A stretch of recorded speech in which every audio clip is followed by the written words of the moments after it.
ప్రేమించినప్పుడు, ఇలాంటి సమస్యలు ఇంట్లో తలెత్తుతున్నప్పుడు ఒక భార్యగా నీకు దేవుని వాక్యము వినినప్పుడు, హృదయంలో దాచుకున్నప్పుడు అది మనలో పనిచేస్తుంది, మాట్లాడుతుంది. నువ్వు వాక్యం విన్నావు కదా, నీ భర్త నీ మీద కోప్పడినప్పుడు దేవుని వాక్యం ఏం చెప్పారు? దేవుని సేవకులు ఏం బోధించారు? నువ్వు తిరిగి మాట్లాడకు, తిరిగి డైలాగ్ లేకు, తిరిగి సమాధానం చెప్పడానికి ప్రయత్నించుకో, నేనేమన్నా తక్కువ అని నిన్ను నువ్వు రుజువు చేసుకోవడానికి ముందుకెళ్ళకో. ఈ రోజున కుటుంబాల్లో చాలామంది పైకి చెప్పుకోకుండా నటిస్తూ ఉంటారు, సమాధానంగా ఉన్నట్టు అందరికీ కనపడాలనుకుంటారు. నువ్వు అందరికీ కనపడినంత మాత్రాన నీ నిజమైనటువంటి నీ హృదయంలో సమాధానం లేదుగా. నువ్వు ఎంతమంది ముందు నటించినా ఇబ్బంది పడేది నువ్వే, బాధపడేది నువ్వే. అందుకనే వాక్యాన్ని విన్నప్పుడు ఆ వాక్యాన్ని మన జీవితాల్లో పని చేయనివ్వాలి, వర్క్ చేయాలి. వర్క్ చేయాలి. విని విడిచిపెడితే ఇంకెక్కడ మన కుటుంబాల్లో సమాధానం? ఈరోజున ఎంతమంది అన్నదమ్ములకు మధ్యలో సమాధానం లేదు, భార్యాభర్తలకు మధ్యలో సమాధానం లేదు, తల్లి బిడ్డలకు మధ్యలో సమాధానం లేదు, అత్తా కోడలకు మధ్యలో సమాధానం లేదు, అత్త అల్లుళ్ళకు మధ్యలో సమాధానం లేదు. ఎక్కడ చూసినా విరోధమైనటువంటి భావము, విరోధం. ప్రేమ తగ్గిపోతుంది మనుషుల హృదయంలో. ఎంతసేపు వ్యతిరేకత, ఏ మనిషిని చూసినా వ్యతిరేకత, ఒక వ్యక్తిని చూసినప్పుడు వ్యతిరేకత. ప్రేమ ఎప్పుడుకో వస్తుంది. వాళ్ళతో కాసేపు మాట్లాడిన తర్వాత కోపం అంతా తీరాక ఎప్పుడుకో. అలా చెప్పారా దేవుని వాక్యం? దేవుని వాక్యం కోప్పడిన తర్వాత ప్రేమించమన్నారా? ఏమండి? వాక్యాన్ని విన్న తర్వాత మీ కుటుంబాల్లో, మన కుటుంబాల్లో దాన్ని పాటించాలండి. పాటించకపోతే మనం వినడం వల్ల ఉపయోగం ఏముంది? భార్య ద్వారా కొన్నిసార్లు కోపంతో నిండినటువంటి మాటలు వస్తాయి. కొన్నిసార్లు ఆమెకు కూడా చిరాకు వస్తుంది. ఎప్పుడు భర్తగా నేనే కోప్పడాలి, ఆమె పడాలనుకోకూడదు. ఆమెకు కూడా కొన్ని మనం చేసే పనులు నచ్చవు, ఆమె కూడా చిరాకు పడతారు. చిరాకు పడినప్పుడు దేవుని వాక్యం జ్ఞాపకం రావాలి, దేవుని మాటలు జ్ఞాపకం రావాలి. జ్ఞాపకం రావాలంటే అవి మన హృదయంలో భద్రము చేయబడాలి, ఉండాలి. వాటిని వదిలిపెట్టేస్తే అవి గుర్తుకు రావు. హృదయంలో ముద్రించుకోవాలి. దేవుని వాక్యం ఇలా మాట్లాడారు కదా, నేను ఎందుకు ఈమెను ఇలా నేను ఇష్టం వచ్చినట్టు కొడుతున్నాను, ఇష్టం వచ్చినట్టు నేను మాటల ద్వారా హింసిస్తున్నాను? ఆమె నా సొంత శరీరము కదా, ఆమె నాకు అన్నీ చేసి పెడుతున్నారే. బయట ఒక స్త్రీని, రోడ్డు మీద అందంగా నడిచి వెళ్తున్న ఒక స్త్రీని రమ్మని ఒకరోజు నా బట్టలు ఉతుమంటే ఉతుకుతారా? మీరు చెప్పండి. బయట టిప్ టాప్గా రెడీ వెళ్తున్నటువంటి ఒక పురుషుడిని తీసుకొచ్చి నాకు ఒక 5,000 పెట్టి చీర కొని ఉంటే కొంటారండి? రోడ్డు మీద వెళ్తున్న వారు మనల్ని ప్రేమించి, మనల్ని ఇష్టపడి, మన కష్ట సుఖాలను పంచుకుంటారా? నిన్ను వివాహం చేసుకున్నటువంటి నీ భార్య, నిన్ను వివాహం చేసుకున్నటువంటి నీ భర్త ఎప్పటికైనా మీరిద్దరే ఉండాలి. మధ్యలో వెళ్ళిపోయేది పిల్లలు, అవునా? మరి అలాంటి భార్య నేను ఇష్టం వచ్చినట్టు మాట్లాడేస్తే, అలాంటి భర్తని నువ్వు కోపతాపాలతో ఆయన మీద కారాలు మిరియాలు నూరేస్తే, ఈ దినమన ఒక్కొక్కరి స్టోరీ వింటుంటే ఏడుపు వస్తుంది, ఒక్కొక్కరి గాథ వింటుంటే ఎంత విచారం అనిపిస్తుంది. అయ్యో, వీరు దేవుని మాటలు వినుటలేదా? వీరు దేవుని చేత చెక్కబడుటలేదా? ఏమిటి ఈ భార్య గురించి ఇలా చెప్తున్నారు ఈ భర్త, ఈ భర్త గురించి ఇలా చెప్తున్నారు ఏమిటి ఈ భార్య? మీకు తెలియకుండా మీ భార్యను పిలిచి, సేవకులు ఒకవేళ మీ భర్త ఎలాంటి వారమ్మా అని అడిగితే మీ గురించి ఒక మంచి సర్టిఫికెట్ ఇచ్చేటట్టుగా ఉండాలి. మా వారు ఒకప్పుడు ఒక సింహం లాంటి వాడండి. దేవుని మందిరంలోకి వచ్చిన తర్వాత, మారు మనసు పొందిన తర్వాత ఆయన ఒక గొర్రె పిల్లవలే మార్చబడ్డారు. ఆయన నన్ను ఎంతో మంచిగా చూసుకుంటున్నారు. మాకున్న దానిలోనే మేము సర్దుకుపోతున్నాం, నిజమైనటువంటి క్రైస్తవ కుటుంబంగా మేము జీవిస్తున్నాం అని చెప్పాలి భార్యలు. మీకు తెలియకుండా మీ భర్తలను దేవుని సేవకులు పిలిచి మాట్లాడితే, నా భార్య రాకాసిలా ఉండేదండి ఒకప్పుడు, కస్సుమని లేచిపోయేది, చాలా కోపిష్టి, సరిగ్గా తిండి కూడా వండి పెట్టేది కాదు. ఎప్పుడైతే స్త్రీల కూటములకు, ఎప్పుడైతే రిట్రీట్ కూటములలో ఆమె లోబడి మారు మనసు పొంది, ఆమె కన్నిటితో తన పాపములు ఒప్పుకున్నారో, మారు మనసు పొందారో, క్రీస్తు ప్రభు రక్తంలో ఆమె కడగబడ్డారో, ఆమె ఒక గొర్రె పిల్లలాగా మారిపోయారు. ఆమె నన్ను కొట్టడము, కొరకటము. ఆశ్చర్యంగా ఉందా? భార్యలు కూడా కొడతారా? కొడతారండి. భర్తల కంటే ఎక్కువగా కొడుతున్నారంట. ఒక సర్వేలో తేలింది, ఎక్కువగా చంపేసేది ఎవరంటే భార్యలే చంపేస్తున్నారంట భర్తల్ని. మొన్న రీసెంట్గా ఒక న్యూస్ వచ్చింది, మన ఇద్దరం షికార్కి వెళ్దామని చెప్పి గోదావరి గట్టుకు తీసుకెళ్ళి పైనుంచి టపాల్ మన తోసేసిందంట వాళ్ళ హస్బెండ్ని. పాపం పడిపోయాడు, గోదావరిలో పడిపోయాడు. అతనికి ఇంకా ప్రాణం ఉండాలని దేవుని నిర్ణయం కాబట్టి దేన్నో పట్టుకుని అక్కడ కూర్చున్నాడంట. ఇక ఈ భార్య సంగతే ఉంటుందా, అయిపోద్దా? భర్తకు పుట్టు రోషము మహా రౌద్రము గలది. భర్తకు పుట్టు రోషం ఎలా ఉంటుంది? మహారౌద్రము గలది. ఎన్ని బహుమానాలు ఇచ్చినా ఒప్పుకోడంట. దేవుడు అలాంటి పౌరుషాన్ని వారిలో పెట్టారు. చచ్చిపోతాడు అని అనుకున్నారు పాపం, ఆమె బతికేడండి. ఆ తర్వాత స్టోరీ ఏమైందో నాకు తెలియదు, కానీ అసలు ఎలా ఉన్నారో చూడండి. ఇద్దరం కలిసి సెల్ఫీ తీసుకుందామని చెప్పి అక్కడ దాకా తీసుకెళ్ళి తోసేస్తే, అంత కోపం ఉన్న వ్యక్తివి ఎందుకు పెళ్లి చేసుకున్నావు? ఇంకొక స్త్రీ ఆ వ్యక్తిని పెళ్లి చేసుకుంటే ఎంత బాగా చూసుకునేవారో కదా. నీ చేతుల్లోకి వచ్చాక అంత చులకనైపోయింది. ఈ రోజున భర్తలంటే ఎంత చులకనో, చులకన భావము ఉండవచ్చునా? క్రీస్తు ప్రభు బిడ్డలమైన మన జీవితాల్లో నాలాంటి ఒక ప్రాణి, నాలాంటి ఒక శరీరము, నాలాంటి రక్త మాంసములు కలిగిన ఒక సాటి మనిషి, ఆమెను మనిషిగా చూడాలి, ఆయన్ని మనిషిగా చూడాలి. ఏరా అని పిలిచేవారు కొందరైతే, ఏమే అని పిలిచేవాళ్ళు కొందరైతే, నువ్వెంతే, నీ లెక్కెంతే అని పిలిచేవాళ్ళు కొందరైతే. ఇది క్రైస్తవ కుటుంబమా? ఇవన్నీ ఎందుకు జరుగుతున్నాయి నేను చెప్పనా? వాక్యం వింటున్నారు కానీ దాని హృదయంలో దాచుకోవట్లేదు. ఆ వాక్యాన్ని వారి జీవితాల్లో పని చేయనివ్వట్లేదు. ఆ వాక్యాన్ని సమయం వచ్చినప్పుడు బయటికి తీసే అంత దగ్గరగా ఉంచుకోవటం లేదు. అందుకనే ఈ గొడవలు, అందుకనే బయట వారికి ఎందుకు అవకాశం ఇవ్వాలి? లోకస్తులకు, దేవుని ఎరుగని వారికి మన కుటుంబాలను గురించి వాళ్ళు వేలెత్తి ఎందుకు చూపించాలండి? పౌరుషం రావట్లేదా? వాక్యం వింటున్న మనకు పౌరుషం రావాలి. ఎవరో నా మీద వేలెత్తు చూపించడం ఏంటి? పలానా ఆవిడ ఉన్నారండి, ఆవిడ అస్సలు వాళ్ళ భర్తను బాగా చూసుకోదని నా గురించి ఎందుకు చెప్పాలి? నేను క్రీస్తు ప్రభు బిడ్డను కదా, నేను ఆమెను బాగా చూసుకోవాలి, నేను నా భర్తను బాగా చూసుకోవాలి, నా పిల్లల్ని భక్తిలో పెంచాలి.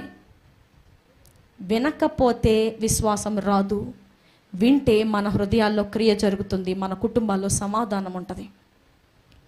పెళ్ళైన దగ్గర నుండి ఆ పుట్టిన పిల్లలకు పెళ్ళైపోయి వాళ్ళ కుటుంబాలు కూడా పెద్దోళ్ళు అయిపోయేటప్పటికి కూడా ఇంకా వీళ్ళిద్దరి మధ్యలో వ్యతిరేకత పోదాం, విరోధం పోదాం. ఎందుకు వచ్చింది విరోధం తెలీదు, ఎందుకు కలవరో తెలీదు, ఎందుకు ప్రేమ రాదో తెలీదు. దేవుని వాక్యము, దేవుని మాటలు, క్రీస్తు ప్రభు ప్రేమ వారిలో నివసింపనివ్వటం లేదు. ప్రియమైన దేవుని బిడ్డలారా, వినటం వలన ఏం కలుగుతుంది? విశ్వాసం కలుగుతుంది. వినాలి, దేవుని వాక్యాన్ని వినాలి. బోరు కొడుతుంది అంటే ప్రాబ్లం ఇక్కడ కాదు, మనలోనే. దేవుని వాక్యము జీవించుచున్న వాక్యము, అది బోరు కొట్టదు. ఏమండి, మనకు అన్నం బోరు కొడుతుందా? పుట్టిన దగ్గర నుంచి ఈ రోజు వరకు అన్నం తినకుండా లేము. ఒక సంవత్సరం పాటు తినలేదేమో. బోరు కొట్టదు. దాన్ని వండేటప్పుడు బోరు కొట్టదు. ఇదేనా రోజు, ఇదేనా అని అనుకోం. ఏ రోజుకు ఆ రోజు కొత్తదనం.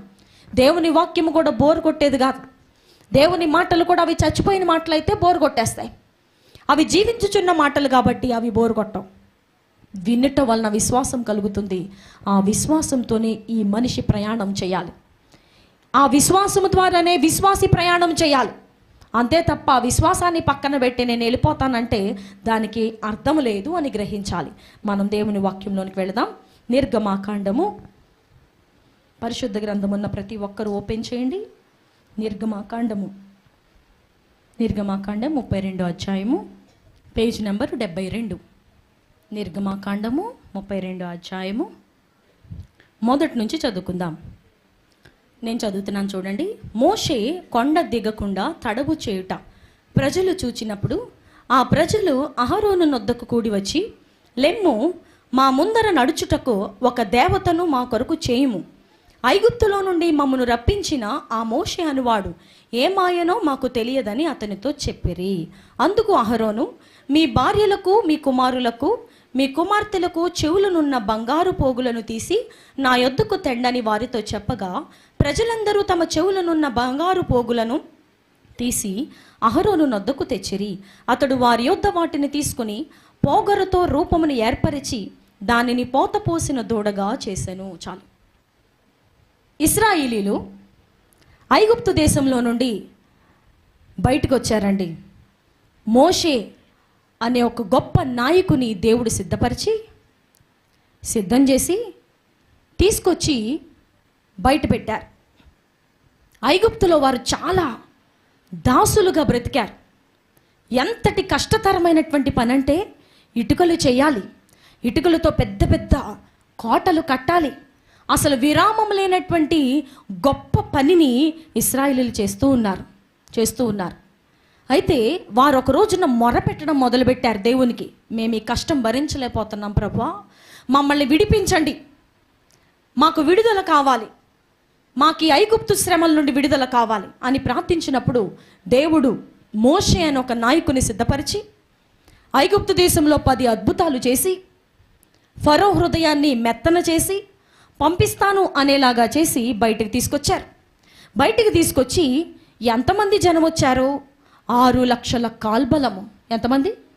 6 లక్షల కాల్బలము అంటే యుద్ధము చేయగలిగిన వారు. ఇంకా పిల్లలు స్త్రీలు అందరూ కలిపి దగ్గరగా 25 నుండి 30 లక్షల మంది జనం బయటకు వచ్చారండి. ఎంతమంది? ఐగుప్తు దేశంలో నుండి బయటకు వచ్చిన వారు ఎంతమంది? దగ్గరగా 25 నుండి 30 లక్షల మంది జన సమూహము బయటకు వచ్చారు. ఒకే ఒక్క నాయకుని చేతిలో. ఎవరా నాయకుడు? మోషే అనే నాయకుని ఆ నాయకత్వంలో వారందరూ కూడా కనాను దేశానికి ప్రయాణం అయిపోతున్నారు. 40 సంవత్సరాలు వారు ప్రయాణం చేశారు. ఎన్ని సంవత్సరాలు? 40 సంవత్సరాలు. 1 రోజు 2 రోజులు, 1 నెల 2 నెలలు కాదు, 40 సంవత్సరాలు వారు నడుస్తూనే ఉన్నారు. 40 సంవత్సరాలు వారి జీవితము ప్రయాణంలోనే సాగింది. ఇలా బయటకు వచ్చినప్పుడు నడుస్తూ ఉన్నారు. కాసేపు ఒక చోట ఆగుతున్నారు, ఆహారము తింటున్నారు, వండుకుంటున్నారు, మళ్ళీ బయలుదేరుతున్నారు. అసలు ఊహించండి, 25 లక్షల మంది జనము గుడారాలు వేసుకుని ఉండాలంటే ఎంత చోటు కావాలి? చాలా పెద్ద చోటు కావాలి. వాళ్ళందరూ కదలాలంటే ఇంచుమించుగా 1 నెల రోజుల ముందు చెప్పాలి, ప్యాకప్ చేసుకోండి అని. సిద్ధపడడానికి 1 నెల రోజులు కావాలి, బయలుదేరటానికి కొన్ని రోజులు కావాలి. ఎంతటి కష్టతరమైన ప్రయాణము! వారు విసుక్కోలేదు, చాలా సహనంగా బయటకు వచ్చారు. ఎందుకంటే ఐగుప్తులో వారు ఉన్నటువంటి దాసత్వం అలాంటి శ్రమల్లో నుంచి వారు బయటకు వచ్చారు. బయటకు వచ్చి నడుస్తూ సీనాయి పర్వతం దగ్గరికి వచ్చారు. ఎక్కడికి వచ్చారండి? సీనాయి పర్వతం దగ్గరికి వచ్చారు. దేవుడు అన్నారు మోషేతో, మోషే, ఇశ్రాయేలీలందరికీ నేను కొన్ని కట్టడలను నియమిస్తాను, కొన్ని ఆజ్ఞలను ఇస్తాను, కొన్ని కమాండ్మెంట్స్ ఇస్తాను. ఎందుకంటే ఏ విధమైనటువంటి కాన్స్టిట్యూషను మనకి లేకపోతే దేశం ఎలా పడితే అలా నడుస్తారో జనం. మన ఇండియా దేశానికి ఏముంది? ఒక చట్టం ఉంది, ఒక కాన్స్టిట్యూషన్ ఉంది, పెద్ద బుక్స్లో యాక్ట్స్ అన్నీ రాయబడ్డాయి. పలానా తప్పు చేస్తే పలానా శిక్ష, పలానాది చేయకూడదు, పలానాది చేయాలని చాలా రూల్స్ అండ్ రెగ్యులేషన్స్ అక్కడ రాసి పెట్టి ఉంచారు. ప్రజలందరూ దానికి లోపడాలి, ఒక లా ఉండాలి, ఒక చట్టం ఉండాలి. ప్రతి దేశమునకు అలా ఉండాలి. లేకపోతే ఎవరు ఇష్టం వచ్చినట్టు వాళ్ళు ఉంటారు. ఎక్కడ చంపాలంటే అక్కడ చంపుతారు, ఎవరిని ఏం చేయాలని అది చేస్తారు. ప్రతి దేశమునకు చట్టం ఎలాగుండునో దేవుడు కూడా ఇశ్రాయేలీలో ఒక చట్టము నియమించాలని ఆశపడి మోషేతో మాట్లాడుతున్నారు. మోషే, నువ్వు సీనాయి పర్వతం మీదకి ఎక్కిరా, నేను నీకు 10 ఆజ్ఞలను ఇస్తాను. ఎన్ని ఆజ్ఞలు ఇస్తాను? 10 ఆజ్ఞలను ఇస్తాను. ఈ ఆజ్ఞలను ప్రతి ఒక్కరూ పాటించాలి. మరి పెద్దవారిగా మీకు తెలుసో లేదో 10 ఆజ్ఞలు కానీ మన సండే స్కూల్ పిల్లలు అయితే చక్కగా చెప్పేస్తారు. 10 ఆజ్ఞలు ఎంత బాగా చెప్పేస్తారో మనం కూడా నేర్చుకోవాలి. పెద్దవారు కూడా ఏం చేయాలి? నేర్చుకోవాలి. నిర్గమాకాండం 20వ అధ్యాయంలో చక్కగా రాసి ఉన్నాయి. ఇంటికి వెళ్ళి వాటిని చదువుకోండి. ఆ ఆజ్ఞలు ఏంటో మనకి తెలియాలి. 10 ఆజ్ఞలు దేవుడు ఇచ్చారు. ఎలా మనం ఉండాలో, ఎలా ఇశ్రాయేలీలు ఉండాలో దేవుడు 10 ఆజ్ఞలు ఇస్తాను, సీనాయి కొండ మీదకు నువ్వు రావాలి అని చెప్పారు. ఆయన్ని చూసి ఏ నరుడు ఏం చేయలేరు, బ్రతకలేరు. ఆయన తన రూపమును మార్చుకున్న అనేకులకు కనబడుతున్నారే తప్ప ఆయన నిజ రూపమును చూడగలిగిన నరుడు ఎవ్వరూ లేరు. ఈ రోజు వరకు ఎవ్వరూ చూడలేదు, ఇక ముందు ఎవరునో చూడలేరు. ఆయన ఈ లోకమునకు యేసు ప్రభువుగా వచ్చారు అంటే మానవ రూపంలో వచ్చారు, మనం చూడగలిగాం. మనుషులు చూడగలిగారు. అంతే తప్ప నిజ దేవుడైనటువంటి తండ్రిని ఎవ్వరూ చూడలేరు. చూసి బ్రతకగలిగే నరుడెవరూ లేరు. అందుకనే దేవుడు చెప్పారు, నేను స్వయముగా నీతో ఆ సీనాయి పర్వతం మీదకి వచ్చి మాట్లాడతాను. మోషే, నేను అక్కడికి వస్తాను, వచ్చి నా స్వహస్తాలతో ఆ యొక్క 10 ఆజ్ఞలను రాస్తాను. ఆ పలకలను నేనే చెక్కుతాను, ఆ ఆజ్ఞలను నా చేత్తో నేనే రాస్తాను, అగ్నితో రాస్తాను. నేను అగ్నిగా దిగి వస్తాను. నేను వచ్చేటప్పుడు ఉరుములు వస్తాయి, నేను వచ్చేటప్పుడు భయంకరమైనటువంటి బోరధ్వని వినపడుతుంది, సాంద్రమేఘం వస్తుంది, భయంకరమైన గాఢాంధకారము ఆ సీనాయి పర్వతం మీద కమ్ముకుంటుంది. ప్రజలందరూ భయపడిపోతారు. అందుకనే నువ్వు స్ట్రిక్ట్గా చెప్పాల్సింది ఏంటంటే 2-3 సార్లు చెప్పు. 2-3 సార్లు చెప్పు ప్రజానీకానికి. ఏమని అంటే, మీరు ఎవ్వరూ సీనాయి పర్వతం దరిదాపుల్లోకి రాకూడదు, ఇదిగో ఇక్కడ దాకా మాత్రమే రావాలి. మీరు వచ్చి ఇక్కడ దాకా నిలబడితే దేవుడు వచ్చుట, దేవుడు ఎలా మాట్లాడుతున్నారో మీకు వినపడుతుంది, మీకు కనపడుతుంది.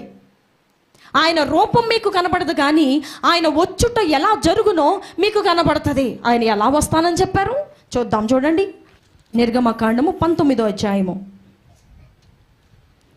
దేవుడు వచ్చినప్పుడు ఏమి జరుగుతుందో మనం చూద్దామండి. నిర్గమకాండం 19వ అధ్యాయము 18వ వచనాన్ని చూడండి. యెహోవా అగ్నితో సీనాయి పర్వతం మీదకి దిగి వచ్చినందున. ఎలా వచ్చారండి దేవుడు సీనాయి పర్వతం మీదకి ఎలా వచ్చారు? అగ్నితో దిగి వచ్చారు. వచ్చినప్పుడు ఏం జరుగుతుంది? అదంతయు ధూమమయమై ఉండెను. అదంతా ఎలా ఉంది? సీనాయి పర్వతం అంటే మనం ఊహించుకున్నట్టు ఒక చిన్న కొండ కాదు, చాలా పెద్ద పెద్ద పర్వతాలు అన్నిటినీ కలిపి సీనాయి పర్వతం అన్నారు. అదేమి ఒకే ఒక్క కొండ ఇలాంటి షేపులా ఉండదు. చాలా పెద్ద పెద్ద రాళ్ళు రప్పలతో, ఒక షేప్ లేకుండా ఎత్తు దిగులతో చాలా పర్వతాలు కలిపి ఉంటాయి. అక్కడే సీనాయి పర్వతం. దేవుడు దాని మీదకు అగ్నితో దిగి వచ్చినప్పుడట అదంతా ఎలా అయిపోయింది? ధూమమయమైపోయింది. అంటే ఒక ధూపం వేసినప్పుడు ఎలా పొగతో నిండిపోతుందో అలా నిండిపోయింది. దాని ధూమము కొలిమి ధూమము వలె పైకి లేచెను. కొలిమిలో ఏమన్నా పెట్టి కాలుస్తున్నప్పుడు, లేకపోతే ఒక జంతువుని బలిస్తున్నప్పుడు ఎలా అయితే దోమము పైకి లేచిపోతూ ఉంటుందో, దేవుడు వచ్చినప్పుడు అలాంటి కార్యక్రమం అక్కడ ఏమైంది? జరిగింది. ఇప్పుడు చెప్పండి, మన దేవుడు ఎవరండి? ఆయన మాట మన నోట పలకటానికి కూడా మనం సరిపోం. ఆయన పేరు మన నోట వచించడానికి కూడా మనం సరిపోం. ఆయన బిడ్డలుగా మనం పిలువబడుతున్నందుకు మనం ఎంతో అతిశయించాలి. అతిశయించువాడు ప్రభువునందు ఏం చేయాలి? అతిశయించాలి. ఎందుకంటే మన దేవుడు ఎలాంటి ఉన్నతమైన దేవుడో చూడండి. ఒక మనిషి, ఒక సీఎంఓ, ఒక పిఎంఓ, ఒక ప్రెసిడెంటో వస్తున్నప్పుడు ముందు కార్లు, వెనకాల కార్లు వచ్చి సైరన్లు వేసుకుంటూ పోతాయి.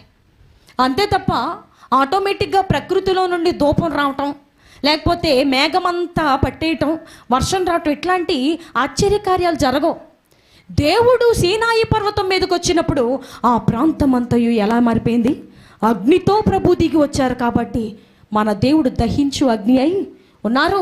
మన దేవుడు దహించు అగ్ని అయి ఉన్నారు. ఆ కొండ అంతా కూడా, ఆ పర్వతం అంతా ధూమమయమైపోయింది. అసలు మనిషికి కనపడనంత ధూమమైపోయినటువంటి ఆ పర్వతం మీదకి మోషే ఒక్కరిగా ఎక్కి వెళ్ళిపోతున్నారు. నిజముగా ఎలాంటి దైవజనుడండి! ప్రపంచంలో కానీ, బైబిల్ గ్రంథంలో కానీ ఇలాంటి దైవజనుడిని మనం చూడలేం. నిజముగా దేవుణ్ణి ముఖాముఖిగా ఎదుర్కొనుటకు ప్రజలందరినీ కింద వదిలి ఎలా తాను పైకి వెళ్ళిపోతున్నారో చూడండి. ఆ ధూమమయమైపోయినటువంటి ఆ సీనాయి పర్వతం మీద నడిచి వెళ్ళటానికి ఎంత ధైర్యం ఉండాలి! నాకు భయం వేస్తుందని అనలేదు, నేను వెళ్ళలేను అని అనలేదు. దేవునితో మాట్లాడుటకు ఒక మనిషి సిద్ధపడుతున్నాడు. ఇంకా ఏమి జరుగుతుంది? దాని ధూమము కొలిమి ధూమం వలె లేచెను, పర్వతమంతయు మిక్కిలి కంపించెను. హృదయం కంపించిపోయింది అంటాం కదా మనం. ఏదైనా ఒక వినకూడనటువంటి భయంకరమైన వార్త విన్నప్పుడు నా హృదయం కంపించిందండి, అంత భయము. ఆ పర్వతం అంత కంపించిపోయిందనమాట. ఎంత విచిత్రమో, ఎంత ఆశ్చర్యమో. యేసుప్రభు అంటే ఈ రోజున ఎంతమందికి చులకనండి? యేసుప్రభు పిల్లలంటే ఎంతమందికి చులకన? ఈ రోజున మనమున్న గృహాల దగ్గర యేసుప్రభు నమ్మని వారు ఉన్నారనుకోండి, వాళ్ళ ముందు వీళ్ళు వేసే వేషాలు చూడాలిక. మాకు యేసుప్రభు తెలియదు అన్నట్టు నటిస్తారు. నీ దేవుడు ఎలాంటి శక్తిమంతుడో ఎప్పుడైనా చదివావా? ఆయన అగ్నితో సీనాయి పర్వతం మీదకి వస్తే ఆ ప్రాంతమంతయు ధూమమయమైపోయిందంట, ఆ ప్రాంతమంతయు కంపించిపోయిందంట. ఇంకా ఏం జరుగుతుందో చూడండి. పర్వతమంతయు మిక్కిలి కంపించెను, ఆ బూరధ్వని అంతకంతకు బిగ్గరగా మ్రోగెను. వింటున్నారా? దేవుడు దిగి వచ్చినప్పుడు, సీనాయి పర్వతం మీదకి యేసుప్రభు వచ్చినప్పుడు ఏమి జరుగుతుంది? ఆ బూరధ్వని. ఎవరు ఊదుతున్నారా బూరధ్వని? మనుషులు ఎవరైనా ఊదుతున్నారా? దేవుడు వస్తున్నప్పుడు పరలోకం నుండి మోగి ఉంటుంది ఆ బూరధ్వని. అంతకంతకు బిగ్గరగా మ్రోగిపోతుంటే ఆ బూరధ్వనికి కింద పాళెంలో ఉన్నటువంటి ప్రజలందరూ ఏమైపోతున్నారంట? గజగజ వణికిపోతున్నారు. ఒక మనిషి వణకాలి అంటే ఎప్పుడు వణుకుతాడు? ఏదైనా ఒక భయమును సంభవించినప్పుడు మాత్రమే వణుకుతాడు. దేవుడు వచ్చినప్పుడు ఆ సీనాయి పర్వతం మీద అంత భయంకరమైనటువంటి క్రియ అక్కడ జరుగుతుందన్నమాట. ప్రజలందరూ కింద ఎక్కడో ఉన్నారు, వాళ్ళందరూ వణికిపోయి అంత గట్టిగా వినపడుతుంది. కొన్నిసార్లు చూడండి, పెద్ద పెద్ద ఉరుములు వచ్చినప్పుడు చిన్నపిల్లలు వణుకుతారు.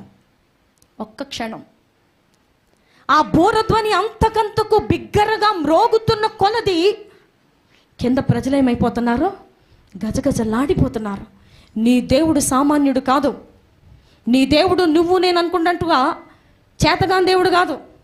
నీ దేవుడు నీవు నేను అనుకుంటున్నట్టుగా ప్రార్థన ఆలకించిన దేవుడేం కాదు. నీ దేవుడు నువ్వు అనుకుంటున్నట్టుగా మనం అనుకుంటున్నట్టుగా సామాన్యమైనటువంటి ఏదో ఒక సాధారణమైనటువంటి ప్రజలు నమ్ముకునే దేవుడు కాదు. మన దేవుడు దహించు అగ్ని అయిన దేవుడు. ఆయన దిగి వస్తే పర్వతములే మైనం వలె కరిగిపోతాయని చెప్పారు. ఆయన ముందు తెగుళ్ళు నడుస్తున్నాయి, ఆయన పాదముల వెంట మెరుపులు వస్తున్నాయి. ఎలాంటి శక్తివంతమైనటువంటి దేవుణ్ణి మనం విశ్వసించామండి.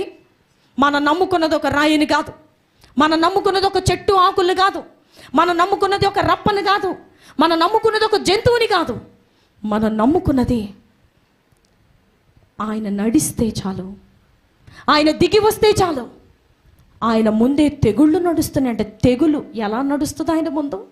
ఎంతటి ఆశ్చర్యకరమైనటువంటి విషయాలు, ఎలాంటి మనుషులను ఆశ్చర్యకితులను చేసే పర్యాయములు. ఆ మాటలు వింటుంటేనే ఎంత ఆశ్చర్యమో. ఆయన పాదముల వెంట మెరుపులు వచ్చుచున్నాయి. ఆయన నడిస్తే పర్వతంలో మైనంలాగా కరిగిపోతాయి. ఆయన దాటికి తట్టుకొనగలిగిన వారెవరో. ఈ రోజున ఎవరో చెప్పి యేసుప్రభు దేవుడు కాదంట అని చెప్పంగానే వంగిపోయావు. విశ్వాసం పోయిందప్పుడే ప్రార్థన చేయటం మానేసావు. ఇక యేసుప్రభు దేవుడు కాదని మనసులో బలంగా ఫిక్స్ అయిపోయావు. ఇంక అప్పటి నుంచి ఏమీ నమ్మకం లేదు. ఏ కష్టం వచ్చినా నువ్వే భరించాలని ఫిక్స్ అయిపోతున్నావు. దేవుని దగ్గర తీసుకెళ్ళాలి, ఆయన ఈ సమస్య నుండి విడిపిస్తారనే విశ్వాసం పోయింది. మోషే, నేను సీనాయి పర్వతం మీదకి వచ్చి నీతో మాట్లాడతాను.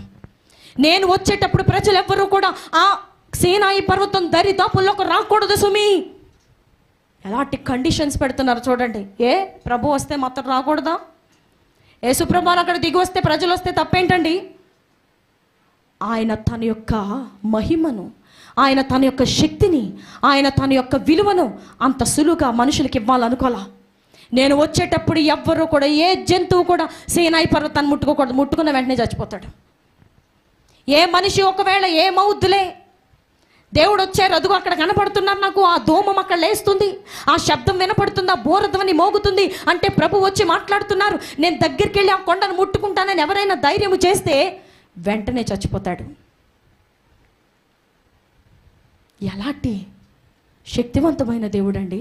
అందుకే నేను భక్తులు ఒక పాట రాశారు కదా, పౌరుషము గల ప్రభు కూపింపగా పర్వతములు నాదులు వణకిను. పౌరుషము గల ప్రభు కూపింపగా పర్వతములు నాదులు వణకిను. తన నోట నుండి వచ్చిన అగ్ని, తన నోట నుండి వచ్చిన అగ్ని దహించి వేసెను పైరులనెల్లా, దహించి వేసెను పైరులనెల్లా. యెహోవా నా బలమా, యథార్థమైనది నీ మార్గం, పరిపూర్ణమైనది నీ మార్గం. యెహోవా. చాలు. అందుకనే మనుషులు చెప్పిన మాటలను పట్టించుకోవద్దు.